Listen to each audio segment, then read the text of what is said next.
प्यारे बच्चों, कैसे हैं आप सब? अच्छे हैं ना? तो हम आपकी प्यारी शिखा मैम एक बार फिर आपके सामने हाजिर है एक नए विषय के साथ। तो चलिए शुरू करते हैं। हमारा आज का विषय है औपचारिक पत्र। अब पिछली कक्षा में हमने पत्र पढ़े थे। पत्र दो प्रकार के होते हैं, बताया था आपको, औपचारिक और अनौपचारिक। अब देखिए, जो औपचारिक पत्र लिखने का जो एक तरीका होता है वो कैसे होता है, आज हम इस कक्षा में आपको बताएंगे। देखिए, जैसे हमारा औपचारिक पत्र है, बार बार बिजली जाने पर बिजली विभाग को शिकायती पत्र। बताया था औपचारिक पत्र वो होते हैं जिन्हें हम पत्र लिखते हैं और उनसे हमारा कोई संबंध नहीं होता है, वो होता है औपचारिक पत्र। जिनको हम पत्र लिखते हैं उनसे हमारा कोई संबंध नहीं होता है। तो देखिए, इसमें हम जो पत्र लिख रहे हैं वो हमारे जो कॉलोनी है उसमें बार बार बिजली जाती है, तो हमें उसकी शिकायती पत्र लिखना है, उसकी शिकायत करने के लिए।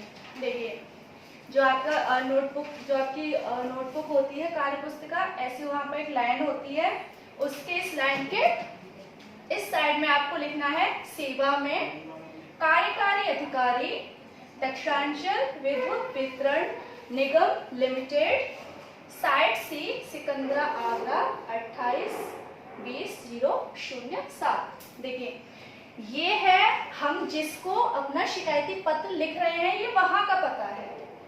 ठीक है। फिर उसके बाद आपको विषय नीचे लाइन छोड़ के लिखना है, वहां आपको बीच लाइन में लिखना है विषय में लिखना है बार बार बिजली जाने की शिकायत। ठीक है।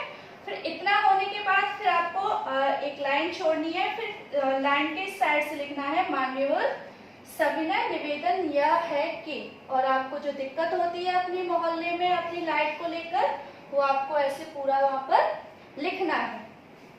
फिर जब आपका खत्म हो जाता है, फिर उसको खत्म होने के बाद लिखना है धन्यवाद। फिर यहाँ पर आपने लिखा है पत्र, तो यहाँ आपको अपना पता लिखना है। जैसे इसमें लिखा है 209 मुरली विहार, दौलतखान नंबर 1, शाहगंज, आगरा। ठीक है।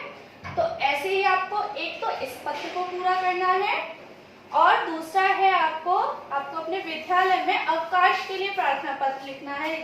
जैसे आपकी तबीयत खराब हो जाती है, या आपको कहीं अपने रिश्तेदारी में जाना है, या किसी की शादी में जाना है, कहीं भी आपको अगर अवकाश की जरूरत है, तो आप ऐसे स्कूल को पत्र लिखेंगे और इस पत्र को आपको यहाँ से पूरा करना है। ठीक है। अब आगे देखते हैं औपचारिक पत्र। जो अनौपचारिक पत्र होता है उसे हम किस तरीके से लिखते हैं, चलिए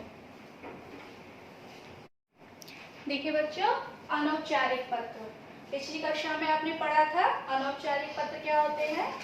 अनौपचारिक पत्र वो होते हैं जो पत्र हम अपने मित्र या अपने सगे संबंधियों को लिखते हैं।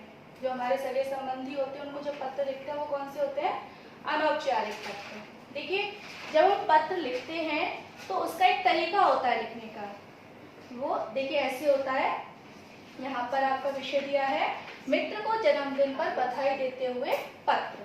मान लीजिए आपके किसी मित्र का जन्मदिन है और आपको एक पत्र के द्वारा उसके जन्मदिन पर उसको बधाई देनी है, तो आप पत्र कैसे लिखेंगे? देखिए, पहले तो आपको यहाँ पर अपने मित्र का पता लिखना है।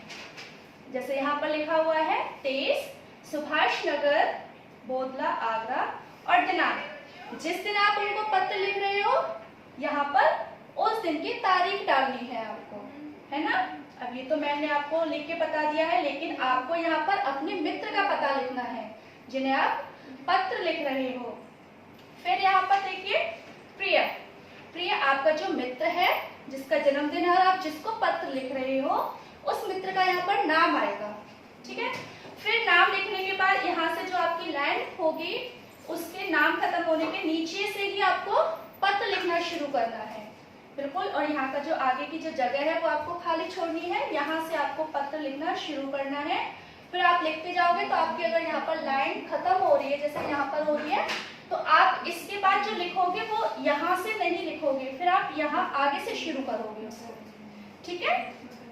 अब देखिए, जब आपका पत्र पूरा खत्म हो जाता है तो उसके बाद जैसे यहाँ पर तुम्हारी या तुम्हारा मित्र, अब आपको लिखना है, अगर आप लड़की हो तो तुम्हारी, आपको यहाँ पर अपना नाम लिखना है।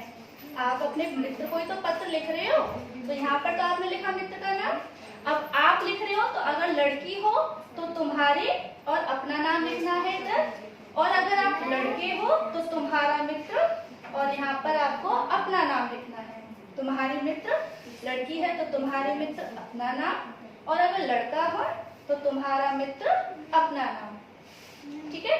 अब देखिए, आपको ऐसे ही अपनी व्याकरण की कार्य पुस्तिका में जन्मदिन, मित्र को जन्मदिन पर बधाई देते हुए पत्र, इसको आपको पूरा लिखना है। और दूसरा पत्र है आपको, अब परीक्षा में पास हो गए हो और अपने मित्र को आप बता रहे हो कि आप परीक्षा में पास हुए और आपने कितने अंक प्राप्त किए हैं, तो ये आपको अपनी व्याकरण की कार्य पुस्तिका में दोनों अनौपचारिक पत्र लिखने हैं।